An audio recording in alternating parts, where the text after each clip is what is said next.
এখন শুনবেন আজকের গুরুত্বপূর্ণ খবরের শিরোনাম। গাজায় ইসরায়েলি হামলা চলছে, প্রাণহানি ছাড়িয়ে গেল ৪৫,০০০। নেটোর সঙ্গে লড়াই করতে রাশিয়াকে অবশ্যই প্রস্তুত থাকতে হবে জানিয়েছেন রুশ প্রতিরক্ষা মন্ত্রী। বোমা বিস্ফোরণে রুশ পারমাণবিক সুরক্ষা বাহিনীর প্রধান নিহত। যুক্তরাষ্ট্রের আকাশে রহস্যময় ড্রোন কোথা? পর্নো তারকাকে ঘুষ দেওয়ার মামলা থেকে অব্যাহতি পেলেন না ট্রাম্প। বাংলাদেশের সংখ্যালঘুদের নিরাপত্তার দাবিতে কংগ্রেসের সংসদ সদস্যদের বিক্ষোভ। গাজায় ইসরায়েলি হামলা চলছে, প্রাণহানি ছাড়িয়ে গেল ৪৫,০০০। গাজায় ইসরায়েলি হামলায় আরও অর্ধশতাধিক ফিলিস্তিনি নিহত হয়েছেন। এতে করে উপত্যকাটিতে নিহতর মোট সংখ্যা ৪৫,০০০ ছাড়িয়ে গেছে। এছাড়া গত বছরের অক্টোবর থেকে চলা এই হামলায় আহত হয়েছেন আরও লক্ষাধিক ফিলিস্তিনি। সোমবার ১৬ ডিসেম্বর এক প্রতিবেদনে এই তথ্য জানিয়েছে বার্তা সংস্থা আনাদোলু। প্রতিবেদনে বলা হয়েছে, গাজা উপত্যকায় ইসরায়েলের চলমান হামলায় কমপক্ষে আরও ৫২ জন ফিলিস্তিনি নিহত হয়েছেন। এতে করে গত বছরের অক্টোবর থেকে এ পর্যন্ত মোট মৃত্যুর সংখ্যা বেড়ে ৪৫,০২৮ জনে পৌঁছেছে বলে সোমবার অবরুদ্ধ এই ভূখণ্ডের স্বাস্থ্য মন্ত্রণালয় জানিয়েছে। মন্ত্রণালয় এক বিবৃতিতে জানিয়েছে, নির্লস এই মামলায় আর অন্তত ১,০৬,৯৬২ জন ব্যক্তি আহত হয়েছেন। মন্ত্রণালয় বলেছে, গত ২৪ ঘন্টায় ইসরায়েলি বাহিনীর অব্যাহত আগ্রাসনে ৫২ জন নিহত এবং আরও ২০৩ জন আহত হয়েছেন। অনেক মানুষ এখনো ধ্বংসস্তূপের নিচে এবং রাস্তায় আটকা পড়ে আছেন, কারণ উদ্ধারকারীরা তাদের কাছে পৌঁছাতে পারছেন না। ফিলিস্তিনি স্বাস্থ্য কর্তৃপক্ষ মনে করেছে, গাজা উপত্যকা জুড়ে ধ্বংস হওয়া বাড়ির ধ্বংসস্তূপের নিচে এখনো ১০,০০০-এরও বেশি লোক নিখোঁজ রয়েছেন। মূলত গাজায় অবিলম্বে যুদ্ধবিরতির দাবি জানিয়ে জাতিসংঘের নিরাপত্তা পরিষদের প্রস্তাব সত্ত্বেও ইসরায়েলি অবরুদ্ধ এই ভূখণ্ডে তার নৃশংস আক্রমণ অব্যাহত রেখেছে। নেটোর সঙ্গে লড়াই করতে রাশিয়াকে অবশ্যই প্রস্তুত থাকতে হবে জানিয়েছেন রুশ প্রতিরক্ষা মন্ত্রী। রাশিয়ার প্রতিরক্ষা মন্ত্রী আন্দ্রি বেলুসভ বলেছেন, আগামী দশকে ইউরোপের নেটোর সামরিক জোটের সঙ্গে লড়াই করতে মস্কোকে অবশ্যই প্রস্তুত থাকতে হবে। মস্কোয় জাতীয় প্রতিরক্ষা নিয়ন্ত্রণ কেন্দ্রে গতকাল সোমবার অনুষ্ঠিত এক বৈঠকে আন্দ্রি বেলুসভ এ কথা বলেন। বৈঠকে রুশ প্রেসিডেন্ট ভ্লাদিমির পুতিনও উপস্থিত ছিলেন। তিনি বলেছেন, ইউক্রেন যুদ্ধ রাশিয়ার পক্ষে মোড় নিচ্ছে বলে তার বিশ্বাস।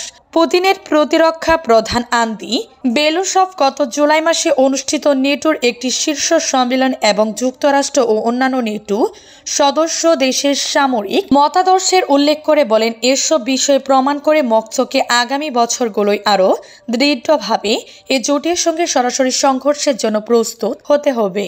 বৈঠকে বেলুসভ বলেন, আগামী দশকে ইউরোপে নেটোর সঙ্গে সম্ভাব্য সংঘাতময় মধ্যমেয়াদী যে কোনো পরিস্থিতির জন্য পুরোপুরি প্রস্তুতি নিশ্চিত করার বিষয়টিকে ভিডিও করে প্রতিরক্ষা মন্ত্রণালয় কার্যকর চালিয়ে যাচ্ছে। বোমা বিস্ফোরণে রুশ পারমাণবিক সুরক্ষা বাহিনীর প্রধান নিহত। মস্কোতে বোমা বিস্ফোরণে রাশিয়ার পারমাণবিক সুরক্ষা বাহিনীর প্রধান লেফটেন্যান্ট জেনারেল ইগর কিরিলোভ নিহত হয়েছেন। মঙ্গলবার ১৭ ডিসেম্বর রুশ কর্মকর্তাদের বরাত দিয়ে রয়টার্সের প্রতিবেদনে এ তথ্য জানানো হয়েছে। রয়টার্সের ফুটেজে দেখা যায়, ঘটনাস্থলে পুলিশ অবস্থান করেছে। এই ঘটনায় ইতিমধ্যে মামলা দায়ের করা হয়েছে। রুশ কর্মকর্তারা জানিয়েছেন, ক্রেমলিন থেকে ৭ কিলোমিটার ৪ মাইল দক্ষিণ পূর্বে রিয়াজনস্কি প্রসপেক্টরের একটি অ্যাপার্টমেন্ট ভবনের বাহিরে রাশিয়ার পারমাণবিক, রাসায়নিক ও জৈবিক সুরক্ষা ব্রিগেডের প্রধান লেফটেন্যান্ট জেনারেল ইগর কিমিলোভকে হত্যা করা হয়েছে। তদন্তকারী কর্মকর্তারা জানিয়েছেন, বিস্ফোরণে কিমিলোভের এক সহকারীও নিহত হয়েছেন। রাশিয়ান মেসেজিং অ্যাপ টেলিগ্রাম চ্যানেলে পোস্ট করা ছবিতে ধ্বংসস্তূপে ভরা একটি ভবনের ভাঙা প্রবেশপথ এবং তুষারে পড়ে থাকা রক্তাক্ত দুটি মরদেহ দেখা গেছে। কাতার ভিত্তিক সংবাদ মাধ্যম আল জাজিরা ও ব্রিটিশ সংবাদ মাধ্যম বিবিসি লাইভ প্রতিবেদনে বলা হয়, মস্কোতে একটি ইলেকট্রনিক স্কুটারে বোমা লাগিয়ে রাখা হয়। সেখানে বিস্ফোরণে নিহত হন Igor Kirilov. Biological chemical defence ফোর্সের এনবিসি প্রধান মঙ্গলবার একটি অ্যাপার্টমেন্ট ভবনের বাহিরে বিস্ফোরণে নিহত হয়েছেন। যুক্তরাষ্ট্রের আকাশে রহস্যময় ড্রোন কোথা থেকে এলো? যুক্তরাষ্ট্রের বিভিন্ন এলাকায় আকাশে সম্প্রতি রহস্যজনক ড্রোন উঠতে দেখা গেছে। এ নিয়ে মার্কিন প্রেসিডেন্ট জো বাইডেন ও ডোনাল্ড ট্রাম্পের মধ্যে বিতর্ক তৈরি হয়েছে। হোয়াইট হাউস গতকাল সোমবার জোর দিয়ে বলেছে, যুক্তরাষ্ট্রের কিছু অংশে রহস্যময় ড্রোনগুলো বৈধভাবে উঠছে। তবে নবনির্বাচিত মার্কিন প্রেসিডেন্ট ডোনাল্ড ট্রাম্পের দাবি, বিষয়টি নিয়ে লুকোচুরি করছে সরকার। নিউ জার্সি ও নিউ ইয়র্কের আকাশে যে রহস্যজনক দৃশ্য দেখা গেছে তা নিয়ে মানুষের মধ্যে ব্যাপক আতঙ্ক সৃষ্টি হয়েছে। এ বিষয়ে উদ্বেগ প্রকাশ করে ডোনাল্ড ট্রাম্প বলেন, আসলে কি ঘটছে তা সরকার জানে। যুক্তরাষ্ট্রের বিদায়ী প্রেসিডেন্ট জো বাইডেন ও তার প্রশাসন রহস্যজনক বস্তুগুলোর উৎস স্পষ্টভাবে চিহ্নিত না করায় ব্যাপক সমালোচনার মুখে পড়েছে। গতকাল সরকারের পক্ষ থেকে বিষয়টি ধামা চাপা দেওয়ার অভিযোগ অস্বীকার করেছে বাইডেন প্রশাসন।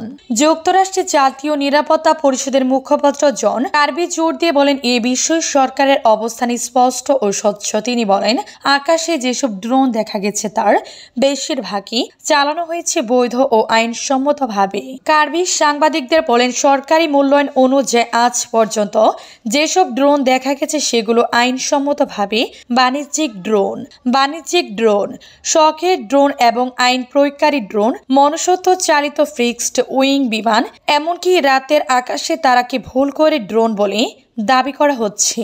পর্ণ তারকাকে ঘুষ দেওয়ার মামলা থেকে অব্যাহতি পেলেন না ট্রাম্প। স্টর্মি কাণ্ডে অস্বস্তি বেড়ে গেল যুক্তরাষ্ট্রে নবনির্বাচিত প্রেসিডেন্ট ডোনাল্ড ট্রাম্পের।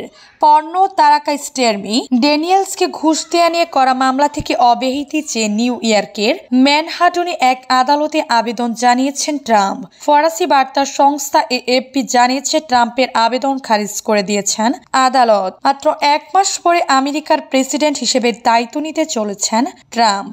তার আগে নিউ ইয়র্কের এক প্রাদেশিক আদালতে ধাক্কা খেলেন তিনি। পর্ণ তারকাকে ঘুষ দেওয়ার মামলায় ট্রাম্পকে নিয়ে বিতর্ক দীর্ঘদিন ধরে চলছে। ট্রাম্প যখন 2017 সালে প্রথমবার আমেরিকার প্রেসিডেন্ট হন, তারও আগে এ বিতর্কের সূত্রপাত। 2016 সালে মার্কিন প্রেসিডেন্ট নির্বাচনের আগে যৌন সম্পর্কের বিষয়ে মুখ না খুলতে পর্ণ তারকা স্টর্মি ড্যানিয়েলসকে $1,30,000 ঘুষ দেন ডোনাল্ড ট্রাম্প। ড্যানিয়েলসের হাতে ওই অর্থ তুলে দিয়েছিলেন ট্রাম্পের আইনজীবী মাইকেল কোহেন। জালিয়াতির মাধ্যমে ব্যবসায়িক নথিতে বিষয়টি গোপন রাখেন ট্রাম্প। এই সংক্রান্ত মামলায় তার বিরুদ্ধে 34টি অভিযোগ আনা হয় এবং গত মে মাসে নিউ ইয়র্কের একটি আদালতে তাকে সবকটি অভিযোগে দোষী সাব্যস্ত করেন। গত 11 জুলাই তার সাজা ঘোষণার তারিখও জানিয়েছিলেন আদালত। বাংলাদেশের সংখ্যালঘুদের নিরাপত্তার দাবিতে কংগ্রেসের সংসদ সদস্যদের বিক্ষোভ। বাংলাদেশের সংখ্যালঘুদের জীবন ও সম্পত্তি নিরাপত্তা দাবিতে ভারতের রাজধানী নয়াদিল্লিতে পার্লামেন্ট ভবনের সামনে বিক্ষোভ দেখালেন কংগ্রেস দলীয়